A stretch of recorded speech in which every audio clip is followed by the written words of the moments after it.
va, tous les éléments que vous avez donnés permettent d'alimenter un certain nombre de questions. Et maintenant, naturellement, on parle d'innovation, on parle de changement, de bouleversement. Et des questions qui remontent, naturellement, c'est l'accompagnement. Comment on accompagne, on fait cette transition vers l'innovation pédagogique, entre autres. Les questions qui remontent, si on prend, c'est qu'on est dans un milieu, par exemple, l'éducation nationale avec des programmes. Donc c'est une question qui remonte très fortement. C'est une remarque. Comment on fait avec ces programmes? Comment on met en place de l'accompagnement par rapport au changement numérique qu'on est en train d'évoquer de manière très forte et qui reviendra aussi dans la fin, parce qu'il y a des choses qui se passent et qui s'annoncent très complexes dans le domaine de l'intelligence artificielle en particulier. Dans cette phase d'accompagnement, alors je me tourne peut-être vers François Talley. Dans le dernier rapport, il y avait des notions de mentor, des notions de tiers-lieux. Alors nous, cet après-midi, on aura une interaction avec le Fab Lab de l'Université de Caen, qui est un tiers-lieu ici. Ces notions-là font partie de l'accompagnement dans la stratégie de bascule vers l'innovation ou d'accompagnement au changement plutôt. Oui, je pense que le concept de mentor est un concept intéressant. Tu parlais de grec. Je ne sais pas qui sait dans la salle qui était le premier mentor, avec un M majuscule. C'était Monsieur Mentor, c'était le mentor de Télémaque. Et en fait, c'était Athéna qui s'était incarnée pour accompagner Télémaque dans ses aventures. Et Athéna, c'est la déesse de la sagesse et de la science. Donc, si vous cherchez à être un bon mentor, vous avez un précédent historique intéressant. Et donc, effectivement, le mentorat, c'est celui qui aide à grandir. Hein. Et d'ailleurs, Michel Serres dit souvent que autorité, sa vraie étymologie, c'est ce qui contribue à aider l'autre à grandir. Donc, c'est pas l'autorité autoritariste, c'est celle du mentor qui accompagne l'autre dans ses potentialités. Et effectivement, je pense que parmi ceux qui ont repensé l'université, par exemple, à la fin des Lumières, Humboldt disait que l'université doit être un lieu où on est libre d'apprendre, libre d'enseigner, libre de faire de la recherche, et où l'étudiant peut trouver des mentors bienveillants qui accompagnent le projet de l'étudiant, qui peut être un projet individuel ou collectif, pour leur permettre de faire des choses qu'ils ne pourraient pas faire en dehors de l'université. Donc l'université, par essence, devrait être un lieu dans lequel on doit pouvoir trouver ses mentors. Mais ça doit être vrai de l'ensemble des lieux où on accompagne des jeunes dans leur développement personnel, professionnel et en tant qu'humain, assez fondamentalement. Et je dirais, plus les machines progressent, plus il faut que les humains progressent. Mais il faut qu'on progresse dans des dimensions qui sont complémentaires à celles des machines. Et donc il faut vraiment s'interroger sur en quoi est-ce que la machine est meilleure que l'homme dans un certain nombre de sujets, en l'occurrence dans toujours plus de sujets, et en quoi est-ce que les humains sont capables de faire des choses que les machines ne savent pas faire. Et donc parmi les choses qu'on sait faire, c'est trouver du sens. Mais chercher du sens seul, c'est pas facile. Et donc l'intérêt des tiers-lieux, c'est que ce sont des lieux dans lesquels un tiers-lieu, c'est le troisième lieu par opposition au domicile familial et au lieu de travail habituel. Donc le tiers-lieu, c'est un lieu dans lequel on peut faire autre chose et on peut se retrouver pour faire des choses qu'on ne pourrait pas faire seul. D'ailleurs, il y a un théoricien et un grand pédagogue à Harvard School of Education qui a fait un MOOC que je vous recommande, Richard Elmore, c'est Leaderships of Learning, pour ceux d'entre vous qui parlent anglais, sachant qu'on est en train d'essayer de le faire traduire parce que je pense que c'est un MOOC qui... moi, c'est le seul que j'ai suivi jusqu'au bout. Ça vous dit à quel point je suis un décrocheur né. Enfin, beaucoup de gens décrochent sur les MOOC. Et on suit d'autant mieux un MOOC qu'on est motivé, qu'on a un minimum de formation et qu'on peut trouver des gens avec qui on parle de ce qu'on a trouvé dans ce MOOC. Et en l'occurrence, j'ai trouvé ces trois choses-là sur ce MOOC. Ce MOOC explique qu'il y a différents types de lieux d'apprentissage, différents types de lieux d'enseignement et différentes manières d'accompagner ces lieux. Donc il y a des lieux hiérarchiques qui atomisent les individus. Vous devez en connaître. Il y a des lieux où la hiérarchie cherche à catalyser le collectif, typiquement les équipes sportives, mais il y a plein de projets collectifs qui peuvent exister. Il y a des lieux où on est seul et on est libre. Alors ça, typiquement, les autodidactes, le web, on est très libre quand on est sur le web. On retrouve d'ailleurs une partie de ce que Humboldt voulait, c'est-à-dire qu'on est libre d'apprendre sur le web, on est libre d'enseigner sur le web, on est libre de faire de la recherche sur le web, mais on est très seul. Et il y a des lieux où on est des collectifs auto-organisés qui peuvent ensemble faire des choses qu'on ne pourrait pas faire seul. Et ça, typiquement, les tiers-lieux en font partie. Un Fab Lab, c'est typiquement un lieu où on peut co-construire des objets, mais on peut utiliser la même logique du Fab Lab pour faire des projets pédagogiques, pour par exemple créer des jeux pour apprendre, sans oublier le plaisir, pour créer des objets numériques qui vont nous permettre d'apprendre, pour repenser ces pratiques personnelles et collectives. Et ce qui est très intéressant, c'est que c'est des lieux dans lesquels on est dans une autre posture, puisqu'on est tous plus ou moins compétents suivant les domaines, mais on va pouvoir apprendre les uns des autres. Et donc on n'est pas toujours en surplomb ou en dessous, on est à tour de rôle dans les différentes capacités à apprendre et à transmettre ce que l'on a appris. Et cette capacité à co-construire les connaissances que les tiers-lieux permettent, une fois qu'on les a vécues, on peut très bien les transposer et on peut transformer sa classe en un lieu de co-construction du savoir. On peut créer des tiers-lieux, ou en tout cas des lieux qui fonctionnent selon les modalités que je viens de décrire, dans sa classe, dans son établissement, dans sa ville, à toutes les échelles. On peut créer des lieux de ce type. Et ce qui est intéressant aujourd'hui, c'est que le numérique permet de créer du lien entre ces différents tiers-lieux. Typiquement, les Fab Labs, le premier Fab Lab au monde est né au MIT. Aujourd'hui, il y en a des milliers dans le monde. Et ils sont tous reliés les uns aux autres par le numérique, parce qu'on est invité à documenter et à partager ces apprentissages. Donc un collectif apprenant, c'est un collectif dans lequel dès que quelqu'un a appris quelque chose, quelqu'un d'autre peut apprendre la même chose plus facilement, parce que les premiers ont documenté et partagé ce qu'ils ont fait. Et ça, on a toujours pu le faire au coin du feu, on peut partager ce qu'on a fait dans la journée, mais aujourd'hui, par le numérique, on peut partager à une échelle planétaire quasiment instantanément. Et donc ces tiers-lieux accompagnent le cheminement de chacun très différemment d'un accompagnement qui serait très institutionnalisé, très vertical, très hiérarchique. On était aussi dans le Fab Lab, mais aussi tout à l'heure on discutait sur les Learning Labs aussi, ces tiers-lieux qui peuvent être autour des apprentissages. Donc il y a des projets en cours sur l'Université de Corse. Mais une des questions aussi, c'est sur le système d'accompagnement. Est-ce que, alors là, le tiers-lieu, finalement, peut-être que l'accompagnement s'auto-crée, hein, il s'organise, s'auto-organise, parce que finalement, il y a plusieurs compétences, personne n'a la vérité sur un seul sujet, mais finalement, c'est l'intelligence collective qui va faire émerger ça. Mais est-ce qu'en amont, c'est l'une des questions, alors tout à l'heure, on a eu M. Cardet qui nous disait que les inspecteurs étaient là le prospecteur était là pour accompagner cela, mais est-ce qu'en dehors des inspecteurs, en dehors des tiers-lieux de cette communauté, est-ce qu'il n'y a pas d'autres éléments? Je me retourne vers... Par exemple, les associations, mais aussi la vie. Alors, dans les associations, mais aussi, moi, j'allais commencer plutôt dans les établissements. Il est important que dans un établissement, il y ait des accompagnements, un accompagnement ou des accompagnements, et en particulier des projets innovants. Qui dit accompagnement, on en parlait précédemment entre nous. Dit qu'il ne faut pas qu'il y ait de lien hiérarchique. Ça, je pense que c'est important, ou en tout cas, on n'est pas dans une relation hiérarchique, mais on est bien dans une relation d'aide, voire de coopération.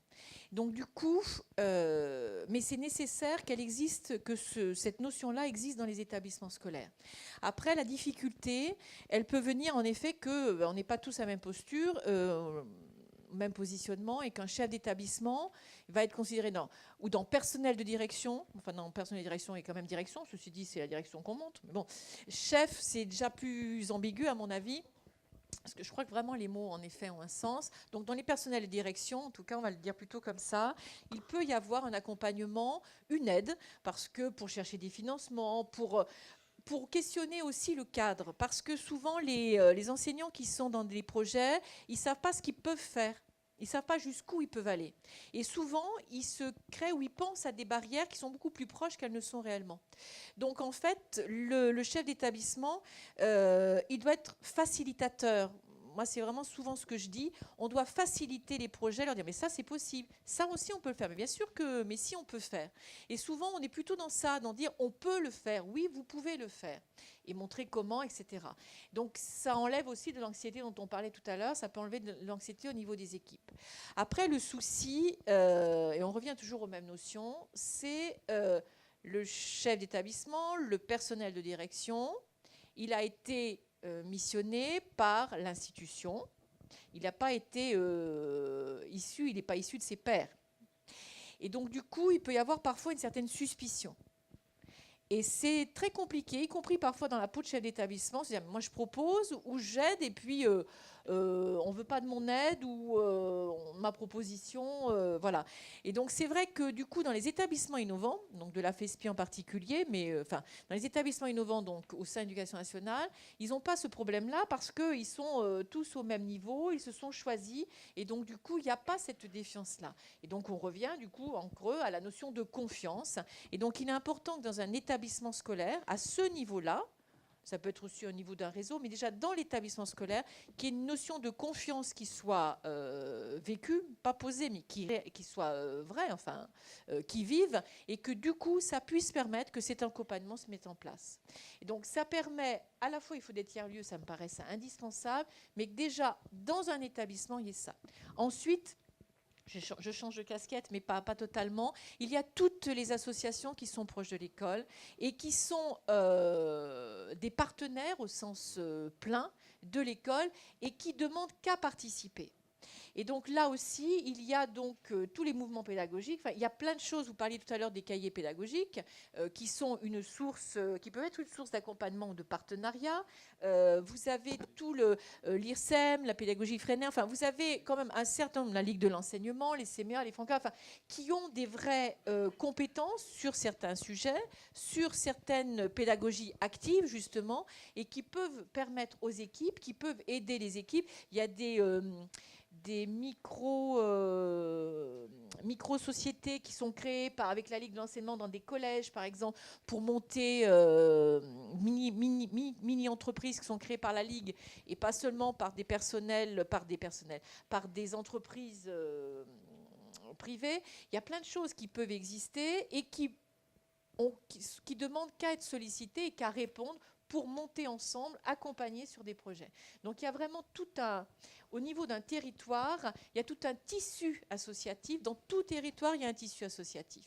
Et donc il est important que l'établissement scolaire, il soit ancré dans son territoire. Alors nous, donc au niveau de mon association, nous on est fortement, c'est un de nos credos, d'être sur un territoire. On n'est jamais un établissement hors sol, on est bien un établissement dans un territoire donné et qui donc va pouvoir trouver des ressources autour de lui dans ce territoire-là et ce contexte-là.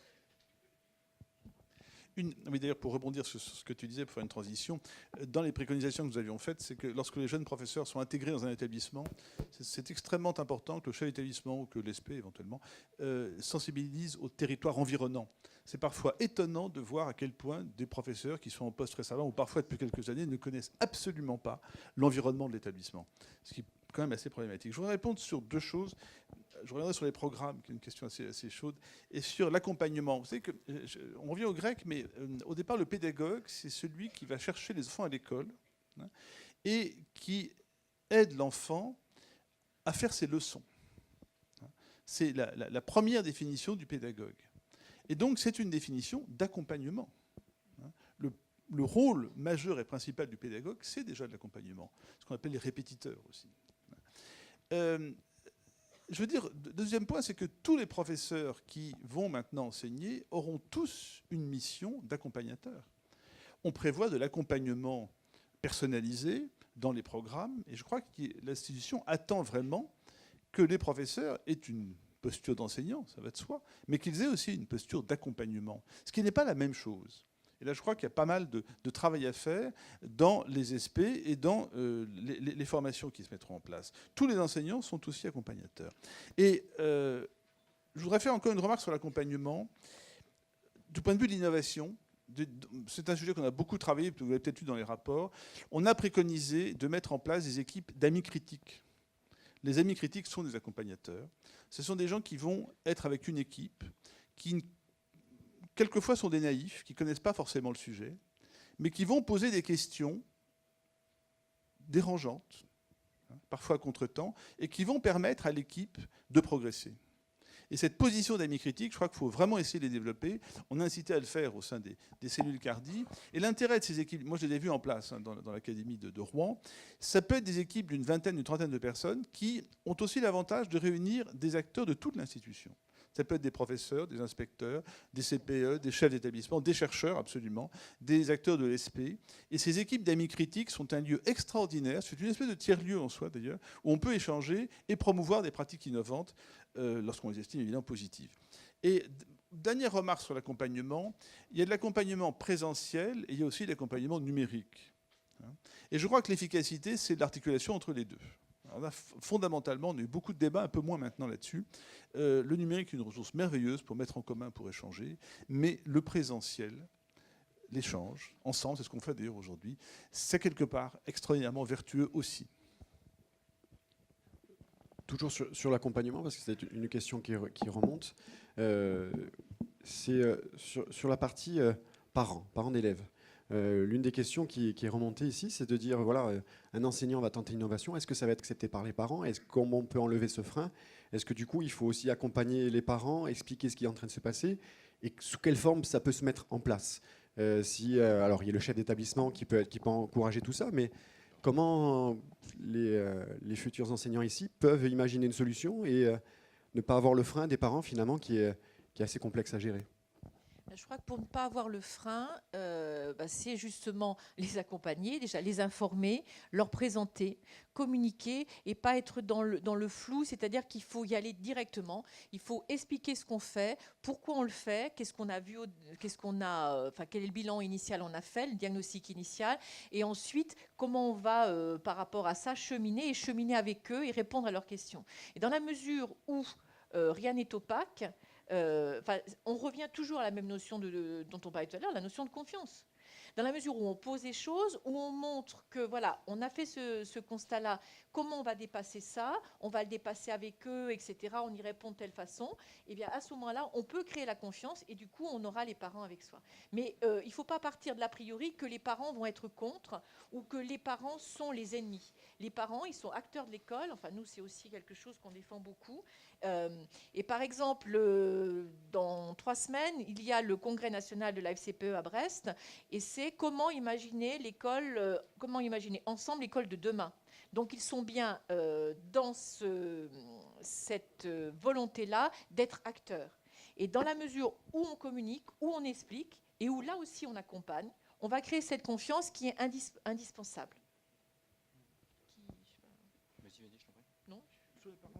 Un mot sur les parents. C'était un vrai enjeu. On a beaucoup discuté des parents. On sait bien qu'un projet réussi pour un élève, ça passe par la conviction des parents. Il y a dans certaines... Didier Lapéronie, qui était le premier président avant toi du CNIRE, sociologue, était extrêmement sensible à ça. Il a beaucoup travaillé sur les banlieues. Il s'est aperçu que dans un certain nombre de quartiers, comme on dit, les parents n'étaient plus du tout présents, n'avaient plus aucune confiance dans l'école. Alors, comment voulez-vous que des jeunes aient confiance dans l'école si les parents n'ont pas cette confiance? Là, il y a un discours qui est très, très difficile à porter. Et quand je dis les parents, c'est tous les parents. Ce n'est pas uniquement les parents qui sont enseignants. Je ne sais pas si vous avez remarqué dans les réunions de parents, les plus actifs, nous le savons tous, c'est très souvent les enseignants. Dans les conseils d'administration, etc., ils changent de casquette. Mais finalement, ça reste dans un entre-soi. Et ça, c'est redoutable. Les parents, un des problèmes par rapport aux parents, on l'a vu dans les groupes qui ont travaillé là-dessus, c'est entre autres la langue que nous utilisons, les sigles. Quand vous rencontrerez des parents dans le cadre des échanges, etc., il faut faire vraiment attention aux sigles qu'on utilise. Comment ? Oui, ils s'en fichent. Mais la langue, vous savez, il y avait un exemple très intéressant. Un père qui vient voir le maître qui était immigré, et le professeur ou le maître lui dit, on pourra changer votre fille l'année prochaine, en termes de classe, pour changer de classe l'année prochaine. Et il revient, il rappelle le 3 ou 4 janvier, en disant, c'est bizarre, ma fille n'a pas changé de classe. Vous me dites, c'est l'année prochaine. Oui, mais l'année prochaine, c'est passé maintenant, on a changé d'année. Vous voyez le hiatus. Pour lui, ce n'était pas l'année scolaire, c'était l'année civile, tout simplement. On s'est aperçu avec les parents qui avaient là-dessus une énorme difficulté. On parle un jargon qui est notre langue commune, c'est normal. Mais quelque part, cette langue commune, elle peut être extrêmement hermétique. On s'en est en effet rendu compte au début du CNIRE, qui était composé par des gens qui venaient de partout, et personne n'avait le même usage des sigles.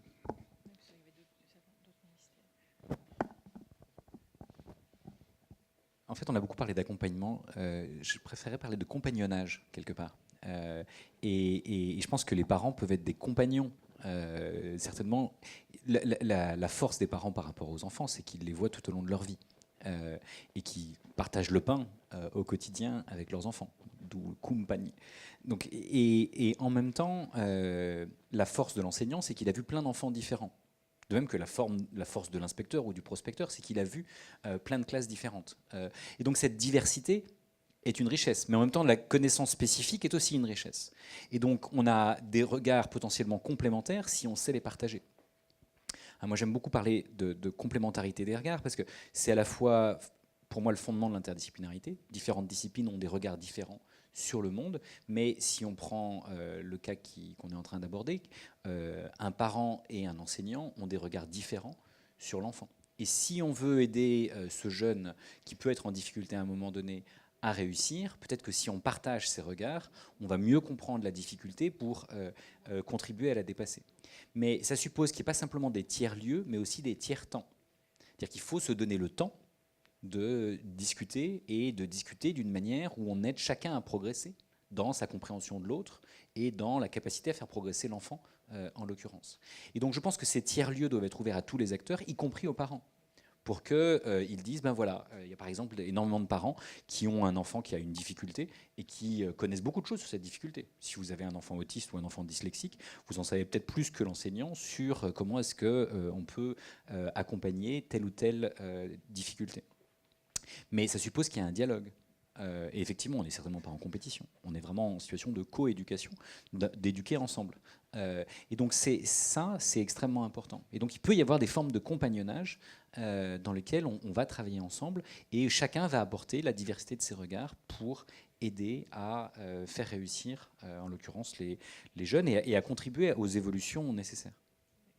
Juste rapporter une petite précision par rapport à ce que j'ai dit, ce que tu viens de dire. En effet, présenter les choses aux parents, c'est aussi leur permettre d'y être acteur. C'est-à-dire que pour le parent, lui, il n'a pas un élève, il a un enfant. Et donc, c'est vrai que c'est important pour nous, éducateurs, d'avoir cette vision-là. On a bien des enfants, de 0 à 18, selon la loi. On a bien des enfants et pas seulement des élèves.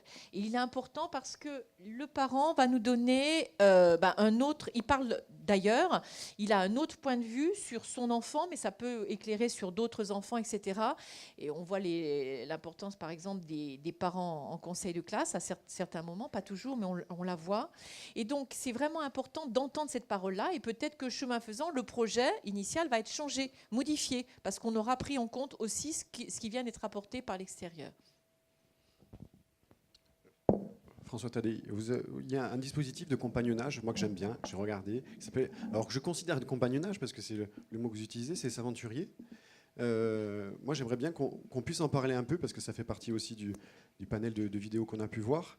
Les s'aventuriers, pour expliquer peut-être pour ceux qui ne connaissent pas, mais je sais qu'il y en a plein qui connaissent, parce qu'on a pu en discuter. Qu'est-ce que c'est? Parce que c'est une notion aussi là-dessus d'éducation par la recherche. Et comment on se positionne? Parce que là, finalement, aujourd'hui, on a deux communautés qui sont sur le même objectif. Le premier degré, second degré, enseignement supérieur. J'aimerais bien que vous puissiez un peu vous expliquer.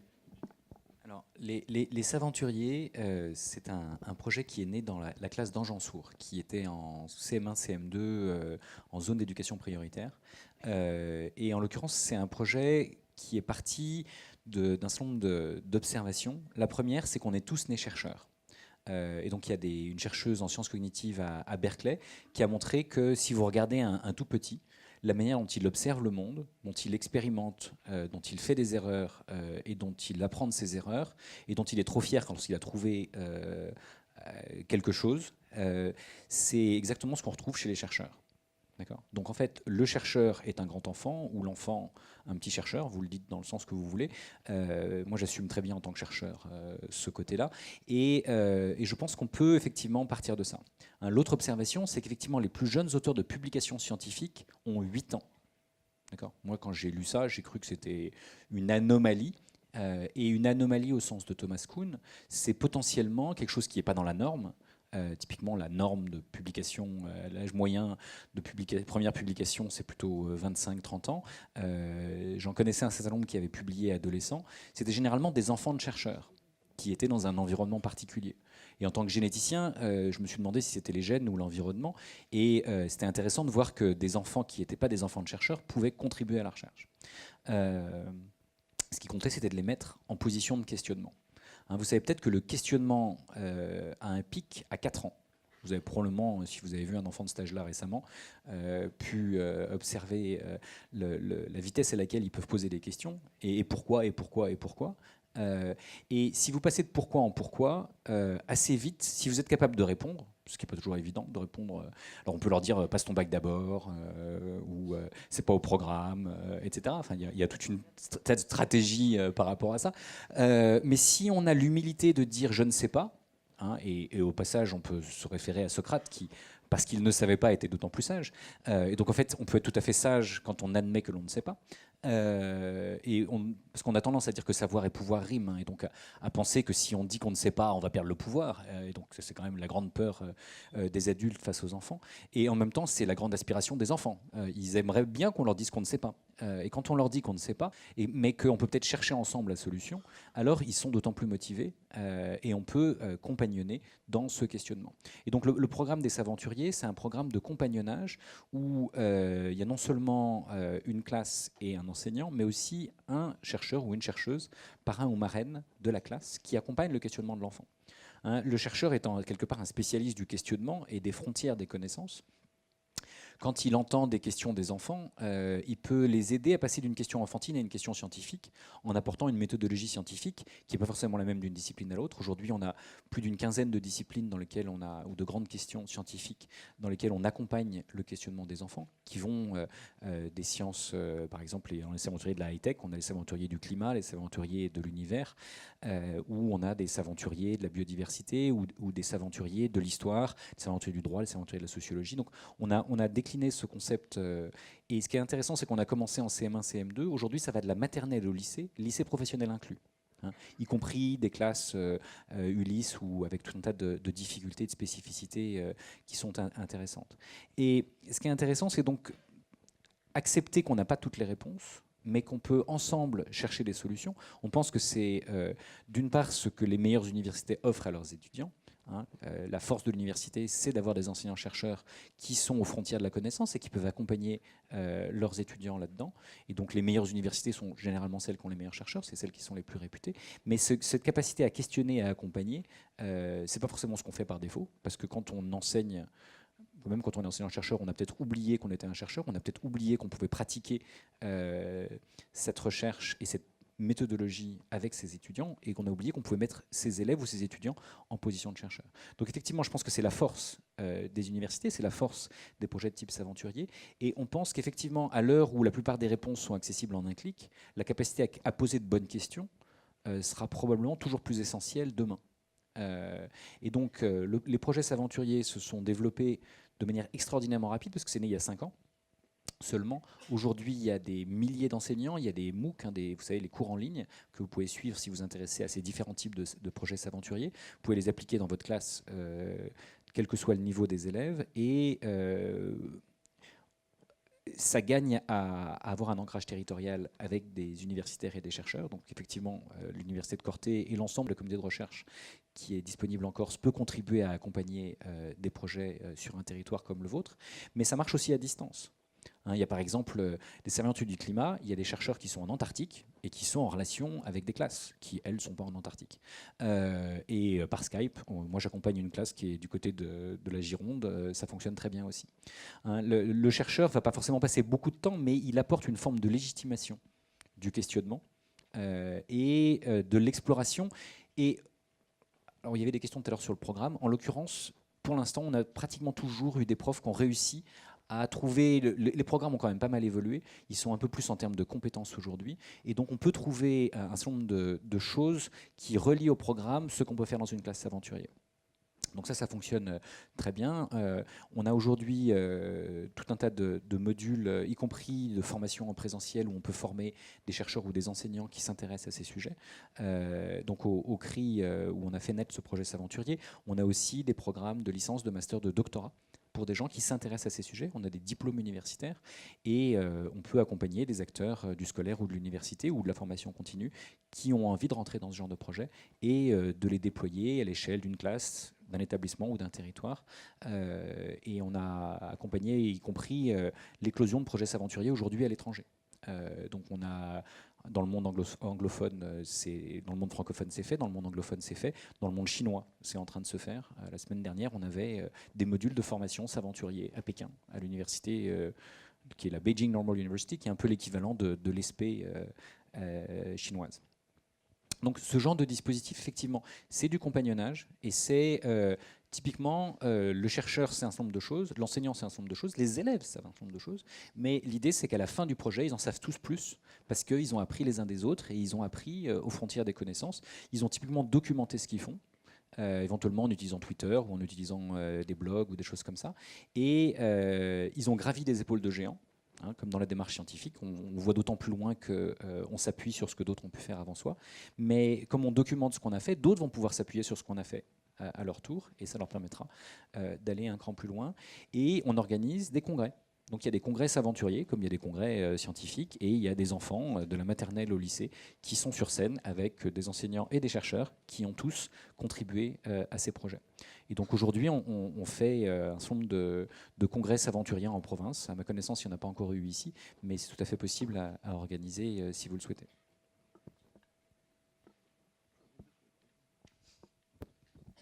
Oui, je voudrais rebondir sur ce que tu as dit. C'est un très beau Saventurier, c'est vraiment, je ne veux pas faire de la pub, mais si on peut faire de la pub après tout. C'est vraiment un très beau projet, il y a des tas de choses sur Internet, ça vaut vraiment le coup d'aller voir. Je vais rebondir sur les programmes, parce qu'on avait un peu éludé la question. D'abord, dans les programmes, il y a de plus en plus de problématisation ou de questionnement. Vous savez, John Dewey disait « toute leçon est une réponse à une question ». Et c'est vrai que la dimension questionnement et problématisation est vraiment forte maintenant dans les programmes.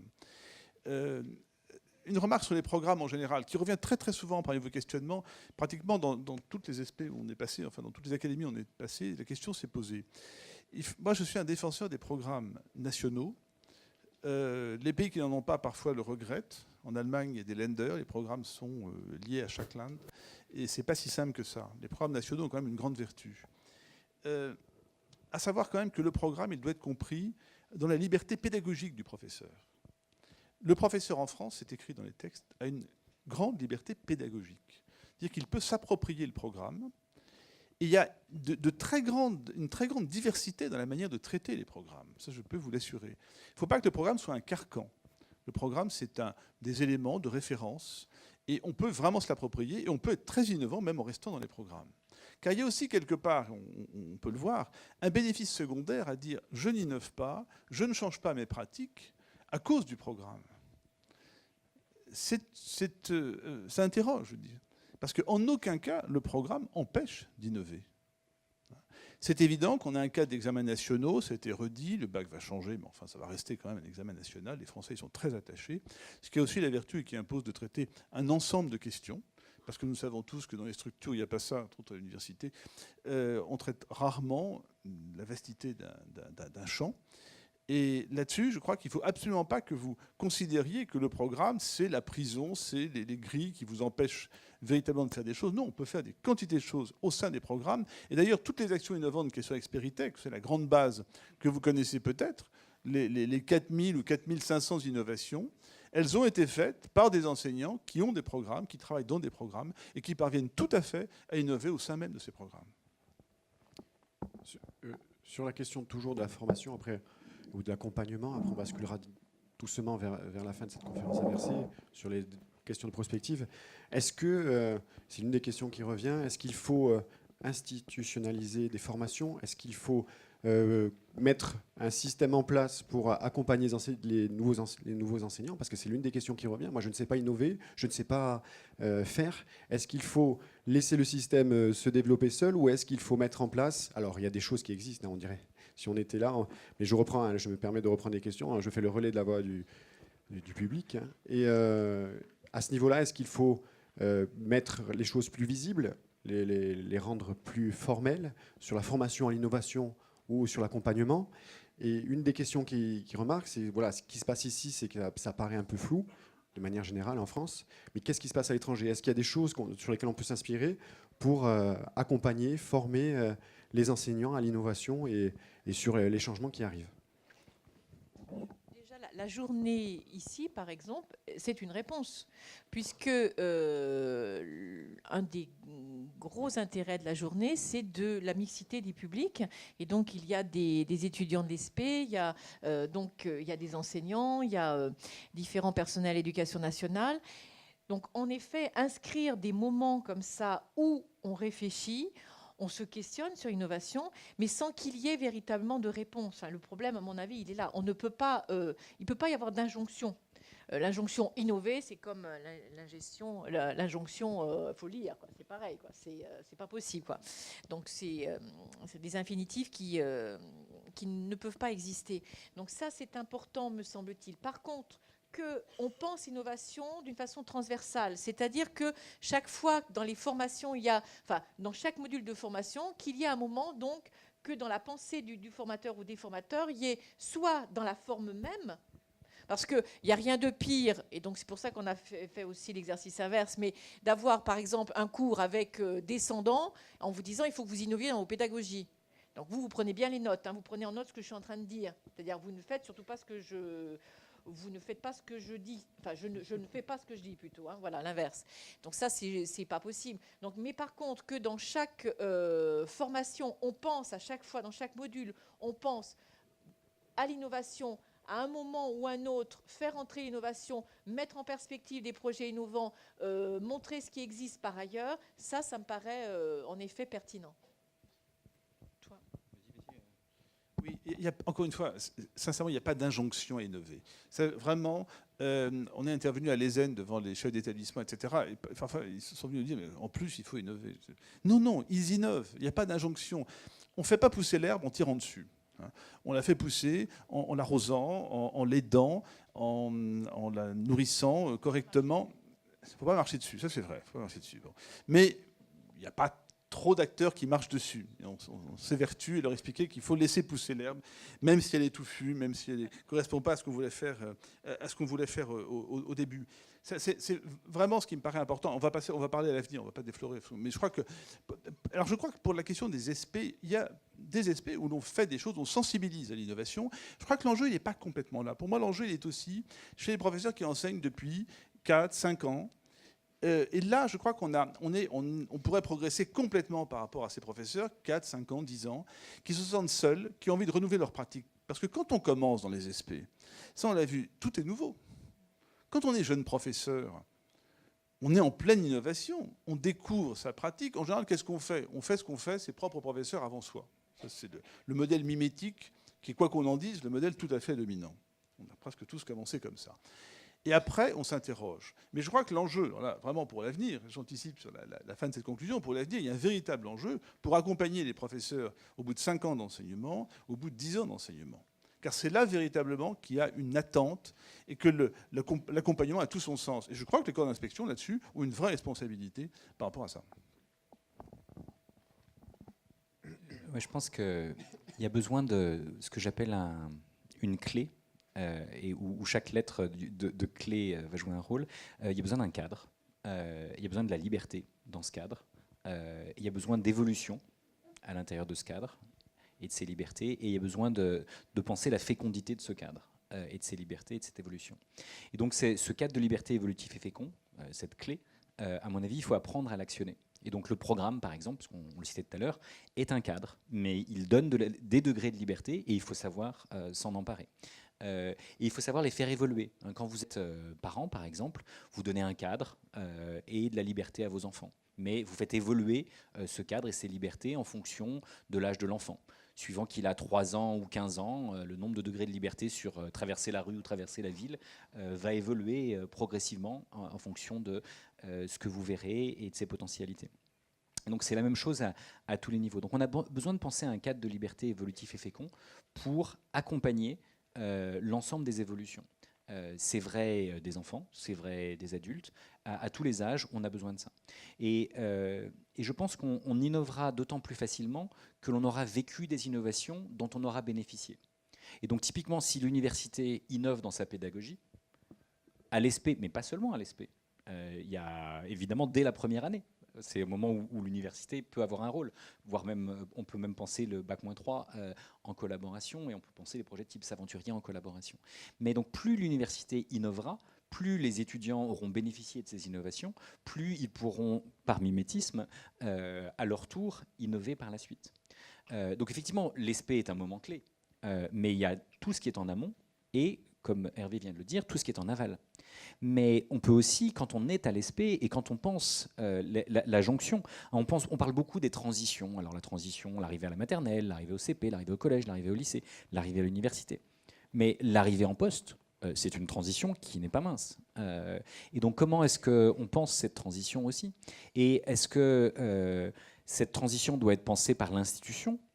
Est-ce qu'elle doit être pensée par le terrain? Ou est-ce qu'elle doit être pensée par les deux à la fois, qui doivent créer ce cadre de liberté pour qu'on discute de cette transition et des meilleures manières de la préparer. Et pas de manière complètement abrupte, mais il y a effectivement déjà des stages qui peuvent être faits le plus tôt possible, c'est le mieux. Et puis, on peut apprendre, par exemple, vous posiez une question sur l'international. À l'international, on a tendance à former les enseignants plutôt en 5 ans. Donc, on est arrivé au master et avec cette logique-là. Mais pendant 5 ans, on réfléchit sur ce que c'est qu'apprendre et ce que c'est qu'enseigner. Donc, il pourrait par exemple y avoir des modules à l'université où ceux qui auraient envie d'aller vers de la réflexivité pourraient être invités à le faire. Hein. La réflexivité, la capacité à réfléchir sur ce que c'est qu'apprendre, sur ce que c'est qu'apprendre à apprendre, est très importante. C'est l'un des meilleurs indicateurs de progrès de l'apprenant, quel que soit son âge, donc y compris à l'université. Et quels que soient les métiers auxquels on se destine, avoir réfléchi sur ce que c'est qu'apprendre, c'est juste essentiel, parce qu'on est tous amenés à devoir apprendre tout au long de notre vie, quels que soient nos métiers, y compris les métiers de l'enseignement. Donc plus on a réfléchi tôt sur ce que c'est qu'apprendre, mieux c'est. Donc je pense que l'université peut inciter les étudiants à réfléchir. Par exemple, il y a des cours à l'EPFL, à l'École Polytechnique Fédérale à Lausanne, sur apprendre à être étudiant. Parce qu'on n'apprend pas de la même manière à l'université et avant. Donc une université comme celle-ci peut décider de créer ça. En l'occurrence, en plus, il y a un MOOC, donc vous pouvez éventuellement vous inspirer de ce qu'ils ont fait pour l'adapter à vos publics. Donc on peut commencer à cet âge-là, mais quand on est un enseignant qui arrive après l'ESP, qu'est-ce qu'on aurait aimé apprendre à l'ESP et que l'on va apprendre avec plus ou moins de facilité sur le terrain? Est-ce qu'on peut donner un retour là-dessus? Hein, donc une ESP apprenante, une université apprenante, c'est on s'interroge par rapport à nos jeunes diplômés sur qu'est-ce qu'on aurait pu leur transmettre, qui aurait pu encore mieux les préparer aux métiers qui vont être le leur et aux évolutions des métiers qui vont être les leurs. Et donc ça, c'est vrai pour l'ESP et les enseignants. Ça pourrait être vrai pour tous les autres métiers auxquels l'université peut contribuer à former. Donc plus on aura de boules de rétroaction dans lesquelles on aura du dialogue, on discutera avec nos étudiants, avec nos jeunes anciens, plus on sera capable de contribuer à faire évoluer nos pratiques et à toujours mieux les préparer au monde de demain. Et on peut créer des dispositifs numériques pour faire ça. Hein, typiquement, on peut interroger nos étudiants sur comment est-ce qu'ils apprennent aujourd'hui, nos jeunes anciens sur comment est-ce qu'ils continuent à apprendre ailleurs. Et on peut cartographier ça. Hein, j'en discutais par exemple avec le doyen de la faculté de médecine à Paris-Descartes. Il me dit, j'ai 500 étudiants en deuxième année, quand j'en ai 20 dans l'amphi, c'est que j'ai un prof motivant. Alors vous avez certainement des taux de remplissage plus importants ici, parce que vous avez probablement des enseignants plus motivants, mais c'est évidemment un défi. Et je lui dis, mais est-ce qu'ils réussissent les examens? Il me dit, ah bah oui, ils réussissent d'autant mieux qu'ils ne viennent pas en cours. Donc c'est intéressant, ça amène un petit peu à s'interroger sur nos pratiques. Et donc clairement, ils ont appris à apprendre autrement que dans l'amphi. Mais on leur demande jamais où est-ce qu'ils ont appris. Et pour le coup, on n'a pas de dialogue sur les 1001 manières d'apprendre aujourd'hui. Donc je pense qu'on peut inciter les étudiants à nous dire où est-ce qu'ils apprennent aujourd'hui et éventuellement à élaborer. Y a-t-il des choses qu'on apprend mieux face à un enseignant, face à ses pairs? Y a-t-il des choses qu'on apprend mieux sur un campus, d'autres qu'on apprend mieux en stage? Alors, on pourrait cartographier toutes ces choses-là. Et que ce soit pour les futurs médecins ou pour les futurs enseignants, ou quels que soient les métiers, je pense, on peut être à s'interroger là-dessus. Donc créer des cadres dans lesquels on va pouvoir partager ces nouvelles manières d'apprendre. Et en l'occurrence, je ne sais pas si vous êtes familier du mot de sciences participatives. Les sciences participatives, c'est des sciences auxquelles tout le monde peut participer. Donc ce n'est pas la science tour d'ivoire qu'on fait seul dans son laboratoire, c'est une science dans laquelle on invite les citoyens on parle aussi de sciences citoyennes, à contribuer à ça. Donc par exemple, les patients contribuent à la recherche biomédicale. C'est souvent des patients impatients, quand on revient au mot, qui voudraient que la recherche biomédicale progresse un peu plus vite et qui souhaitent, pour eux en particulier, et puis éventuellement pour d'autres, parce qu'il y a aussi une forme d'altruisme, même si on sait qu'on est en phase terminale, on peut souhaiter que la médecine progresse. Et donc la recherche biomédicale a su, avec plus ou moins de bonheur et plus ou moins de facilité, mais a beaucoup progressé en s'ouvrant au point de vue des patients. Et donc les sciences participatives en recherche biomédicale contribuent à faire progresser la santé. Eh bien, les sciences participatives de l'apprendre doivent contribuer à faire progresser la manière dont on apprend et la manière dont on enseigne. Et donc en interrogeant les étudiants, en interrogeant les enseignants, en interrogeant les jeunes, on doit pouvoir arriver à cartographier les nouvelles manières d'apprendre et à avoir une analyse critique du point de vue de chacun pour voir qu'est-ce qu'on peut faire ensemble qui aurait plus de sens que ce qu'on fait aujourd'hui. Juste pour illustrer ce que vient de dire François, en particulier au niveau du premier degré, je suis frappée par l'existence de très nombreux réseaux d'échanges de pratiques. Donc ce sont des petits réseaux, mais parfois un peu plus larges, et où il y a des enseignants qui viennent avec des questions, et d'autres qui viennent avec des réponses, d'autres qui viennent avec des récits d'expérience, et c'est des choses qui fonctionnent vraiment très très bien. Donc il y a une réactivité évidemment qui est très forte, et ça se développe beaucoup, il y en a beaucoup, et je crois qu'en particulier au premier degré, c'est quelque chose qui est très très riche. Je voulais revenir aussi sur la notion de cadre, ou de la notion, enfin par rapport à l'encadrement et puis au programme. En fait, tout est une question de dosage ou de tension en quelque sorte. Le cadre, c'est quelque chose qui peut être totalement enrichissant et qui peut développer totalement la créativité. Il y a déjà plusieurs décennies, j'étais institutrice. Et c'était l'époque, c'était la fin en fait, où on faisait faire des textes libres aux enfants. Mais quel ennui! Les textes libres. Ils vous racontaient ce qu'ils avaient mangé à 4 heures, que chez la grand-mère, ils avaient une tartine de confiture, c'était absolument sans aucun intérêt.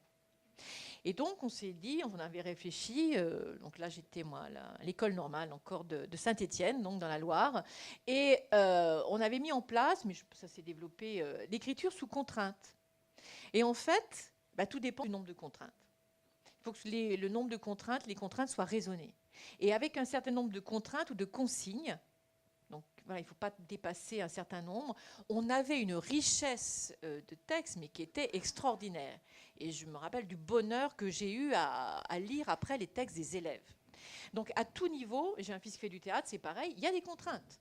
Quand vous avez une petite salle où vous savez que le plateau il fait tant de mètres sur tant de mètres, ça va développer votre créativité parce que vous savez que vous ne pourrez pas passer outre et que sur cette surface-là, néanmoins, vous allez créer quelque chose. Et donc je pense qu'il faut voir les programmes aussi de cette façon-là, se dire voilà, dans ce cadre-là, moi je vais en faire quelque chose et je vais en faire quelque chose de créatif. Et ça marche. Oui, sur l'avenir de l'innovation, parce que c'est un peu le point que... C'est vous, hein. L'avenir de l'innovation, il est là. Hein. Vous serez accompagné, hein. On vous aidera, etc. Mais voilà, une réponse à ça. Justement,